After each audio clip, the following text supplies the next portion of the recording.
Morning everyone and welcome back to this channel. This is Saurabh Mishra और आज हम start कर रहे हैं क्लास 11th का एक और chapter that is accounting equation. Accounting equation बहुत प्यारा चैप्टर है जिससे 5 से 7 नंबर के क्वेश्चन और बहुत इजी चैप्टर है। तो let's begin.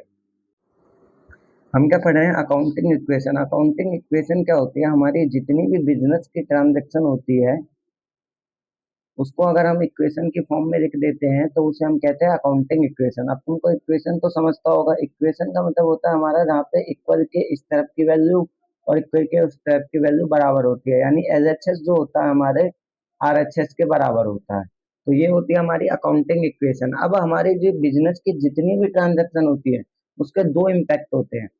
At least minimum to impact, दो इफेक्ट तो होते ही है, दो से ज्यादा भी हो सकते हैं बट दो तो मिनिमम होते ही होते हैं। तो ये होती है हमारी अकाउंटिंग इक्वेशन का बेसिक। अब अकाउंटिंग इक्वेशन क्या होती है? जो हम एसेट इज इक्वल में टोटल लायबिलिटी।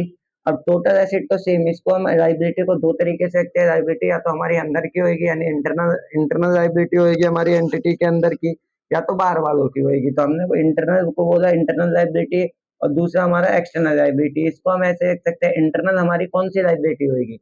इंटरनल हमारी कैपिटल लायबिलिटी होगी, तो इंटरनल वाले को हमने लिख दिया कैपिटल और एक्सटर्नल वाले को हमने लिख दिया लायबिलिटी, सिर्फ लायबिलिटी। उसके बाद हमने क्या बोला, ये जो है ये हमारे मेन इक्वेशन बन जाती है। टोटल एसेट इज इक्वल में लायबिलिटी प्लस कैपिटल, हमारी ये मेन अकाउंटिंग इक्वेशन बन जाती है। अब हम इसी बेसिक इक्वेशन को एसेट इज इक्वल में कैपिटल प्लस लायबिलिटी को सेटिस्फाई करके हम बहुत सारे क्वेश्चन करने जाएंगे। हमें ये तो पता चल गया कि हमारी हर इक्वेशन दो चीज को इफेक्ट डालती है। एक अकाउंट्स को, एक दो चीज को इफेक्ट डालती है, दो अकाउंट्स को इफेक्ट डालती है। तो इसी के बेस पे हम ये सम करेंगे।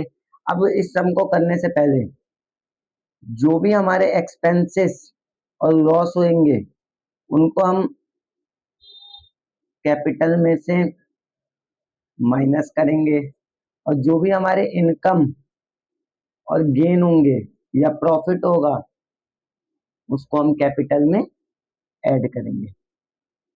बस क्वेश्चन को शुरू करते हैं। Show the effect of following transaction. इन ट्रांजैक्शन के हमें इम्पैक्ट बताने हैं। Commences business with cash. अब यहाँ देखो, कमेंस किया बिजनेस विद कैश के संग, तो हमारी कमेंस किया कैश के संग, तो बिजनेस में क्या आया? कैश। तो हमारा कैश बढ़ जाएगा। अब ये बिजनेस का पैसा हमारा जब आया बिजनेस में, तो बिजनेस ओनर जो अपना पैसा लगाते हैं, हमने पिछले क्लास में बेसिक अकाउंटिंग टर्म में पढ़ा था, ओनर जब हमारा बिजनेस के अंदर पैसा लगाते हैं तो उसे हम कहते हैं कैपिटल। तो बिजनेस के अंदर कैश आया और कैपिटल भी आया, तो हमारा कैश भी बढ़ जाएगा 20,000 से और कैपिटल भी बढ़ जाएगा 20,000 से। पहले हम ये देख लेते हैं, उसके बाद हम अकाउंट्स के इसके सम को डिटेल में देखेंगे।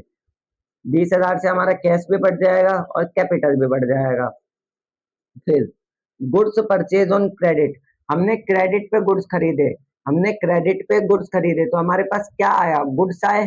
गुड्स को बढ़ जाएगा हमारा, गुड्स बढ़ गए, गुड्स को हम कहेंगे स्टॉक, हमारा स्टॉक बढ़ जाएगा। और क्रेडिट पे खरीदे तो हम क्रेडिट को हम क्या कहते थे? अगर हमने किसी से उधारी पे माल खरीदा तो उसको हम कहते हैं क्रेडिटर। क्या कहते हैं? क्रेडिटर। हमारे क्रेडिटर भी बढ़ जाएंगे, यानी हमारा स्टॉक भी बढ़ जाएगा और हमारा क्रेडिटर भी बढ़ जाएंगे।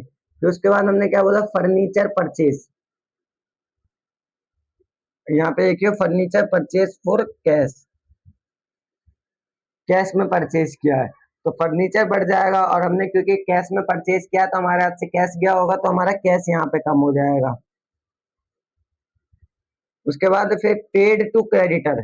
हमने क्रेडिटर को पेमेंट कर दिया, हमने क्रेडिटर को पेमेंट कर दी, तो हमने क्रेडिटर हमारी जो लाइबिलिटी थी उसको कम कर दी, तो यानी हमारे क्रेडिटर कम हो जाएंगे।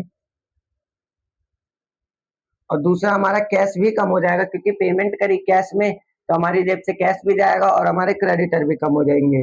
Amount withdrawn by proprietor. Proprietor ने अमाउंट विदड्रॉन किया, कितना? 4,000 रुपया उसने विदड्रॉन किया, हमारे कैश कम हो जाएंगे। यहाँ से कैश कम हो जाएंगे, तो यहाँ से हमारा कैश कम हो गया और यहाँ पे हमारा कैपिटल में से कम हो जाएगा। ड्राइंग का पैसा निकाला तो हमने बोला जो भी लॉस होएगा वो हमारे कैपिटल में से कम हो जाएगा। ने क्या बोला कि amount withdrawn bye proprietor, proprietor अगर निकालता है अमाउंट तो उसके 4,000 निकाले उसने, तो 4,000 से उसका कैश कम हो जाएगा और वही उसके कैपिटल भी कम हो जाएगी, क्योंकि उसने अमाउंट निकाल के पर्सनल यूज के लिए भी। फिर बोला creditor accepted bills for payment, creditor ने बिल फॉर पेमेंट को एक्सेप्ट किया, क्रेडिटर ने बिल्स ऑफ पेमेंट को एक्सेप्ट कर दिया। हमारे दोनों ही लाइबिलिटीज होती है, तो यहाँ से हमारे क्रेडिटर ने एक्सेप्ट कर दिया तो हमारे क्रेडिटर कम हो जाएंगे और बिल्स ऑफ पेमेंट बढ़ जाएंगे। ट्रांसफर फ्रॉम, नेक्स्ट हमारा क्या है, transfer from capital to loan. हमारा कैपिटल अकाउंट से लोन अकाउंट में चला गया तो हमारे कैपिटल अकाउंट से माइनस हो जाएंगे, यानी कम हो जाएंगे कैपिटल अकाउंट से, और लोन अकाउंट में चला गया तो हमारा लोन अकाउंट बढ़ जाएगा। Next, allotted share to creditor, हमने शेयर अलॉट किए क्रेडिटर को तो हमारे क्रेडिटर बढ़ जाएंगे, और क्योंकि शेयर हमारी कैपिटल का हिस्सा बन जाता है तो कैपिटल बढ़ जाएगी। अब हम इसी अकाउंटिंग इक्वेशन को किस फॉर्म में करनी है, हमने ये तो पता चल गया कि इससे हमारा अगर बिजनेस कमेंस किया है तो हमारा कैपिटल बढ़ जाएगा और कैश बढ़ जाएगा, परचेज किया है तो ये हमारा, अब इसको किस फॉर्म में सॉल्व करना है, यानी हमारे ट्रांजैक्शन तो हमने देख ली, अब इसको कैसे हमें पूरा का पूरा सम को प्रेजेंट करना है प्रेजेंटेशन के हिसाब से, और हम इसे देखते हैं। तो सबसे पहले हमारा क्या है सोल्यूशन में, ट्रांजैक्शन, हमारी एक बेसिक इक्वेशन क्या होती है, एसेट इज इक्वल में लायबिलिटी प्लस कैपिटल, ये होती है हमारी बेसिक इक्वेशन। अब एक गैप छोड़ के हमें नहीं पता कौन कौन से स्टॉक आने हैं, तो हम संग के संग बनाते जाएंगे, जितनी ट्रांजैक्शन आएगी उस हिसाब से बनाते जाएंगे। तो सबसे पहले ट्रांजैक्शन हमने क्या पढ़ी थी, commences business with capital, cash. हमने कैश से बिजनेस स्टार्ट किया, तो बिजनेस स्टार्ट करने बोला तो मैंने कैश बढ़ेगा और कैपिटल बढ़ेगी, तो हमने कैश में हमारे पास कुछ नहीं था, हमने कैश बढ़ा दिया 20,000 से, और यहाँ पे हमने कैपिटल बढ़ा दी, बाकी सारे जीरो जीरो, कोई चेंज नहीं। फिर दूसरी एंट्री आई हमारी गुड्स परचेज ऑन क्रेडिट, अगर हमने क्रेडिट पे सामान खरीदा है तो सामान से हमारा स्टॉक बढ़ जाएगा, और क्रेडिट पे खरीदा है तो हमारे क्रेडिटर बढ़ जाएंगे, तो हमारे स्टॉक बढ़ गया 7,000 से, और हमारा क्रेडिटर खरीदा है तो क्रेडिटर बढ़ गया 7,000 से।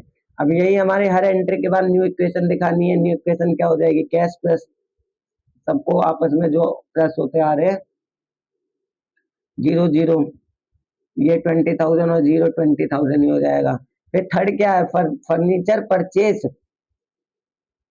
On, furniture purchase on cash, हमने कैश पे फर्नीचर परचेज किया, तो फर्नीचर अगर हमने कैश पे परचेज किया है तो हमारे इससे इससे हमारा फर्नीचर बढ़ जाएगा और कैश कम हो जाएंगे, तो हमारे कैश कम हो गए और हमारा फर्नीचर बढ़ गया, फर्नीचर बढ़ गया और कैश कम हो गए। थर्ड अकाउंटिंग एंट्री, इससे हमारा न्यू इक्वेशन बन जाएगी 20,000 माइनस 3,000, 17, 17, 70,000, 7,000 प्लस जीरो 7,000, 3,000 का 3,000, 7,000, और ये हमारा जो प्लस हो क्या आ जाएगा, प्लस माइनस जो है हमारी न्यू इक्वेशन आ जाएगी। फिर उसके बाद हमने क्या पढ़ा, हमने पेमेंट करी क्रेडिटर को, पेड टू क्रेडिटर, क्रेडिटर को पेमेंट कर दी, तो यानी क्रेडिटर हमारे कम हो गए, जिसको जितनी पेमेंट थी उसको हमने उतनी पेमेंट कर दी, यानी पेमेंट टू क्रेडिटर, तो हमारे क्रेडिटर कम हो गए 2,000 से। अब हमने पेमेंट करी है तो कैश में पेमेंट करी होगी तो हमारे कैश भी कम हो गए 2,000 से। फिर इसको हम सॉल्व करके न्यू इक्वेशन बनाएंगे, हर एंट्री के बाद न्यू इक्वेशन बनानी है, तो 20,000 प्लस जीरो 2,00,000, 20,000। फिर हमने seventh entry, transfer from capital to loan account, हमने कैपिटल से लोन अकाउंट में ट्रांसफर कर दिया, तो हमारा कितने ट्रांसफर कर दिया, 5,000, तो हमारा कैपिटल तो कम हो गया और लोन बढ़ जाएगा, तो यहाँ से हमारा कैपिटल कम हो गया और एक नया अकाउंट हमने ऊपर लोन का खोला और उससे लोन हमने बढ़ा दिया। आखिरी एंट्री, आखिरी एंट्री क्या थी हमारी, allotted share to creditor, creditor को हमने शेयर अलॉट कर दिए तो हमारे क्रेडिटर बढ़ जाएंगे और इससे हमारी कैपिटल कम हो जाएगी क्योंकि शेयर। इन सबको सॉल्व करने के बाद हमारी फाइनल इक्वेशन आ जाती है, जिसे तुम सॉल्व करोगे तो वो आपस में बराबर होगी, इनका टोटल करो और इनका टोटल करो वो बराबर ही आएगा, तो 11 7 18, 18 और 3 21,000, ऐसे इसका करो 1,500 और 4,500, ये हो गए तुम्हारे 6,000, वैसे 5 और 10 15, 15,000, ये हो गया 15 6 21 और ये भी, ये आपस में हमेशा बराबर आएंगे। Thank you guys watching this video, thank you.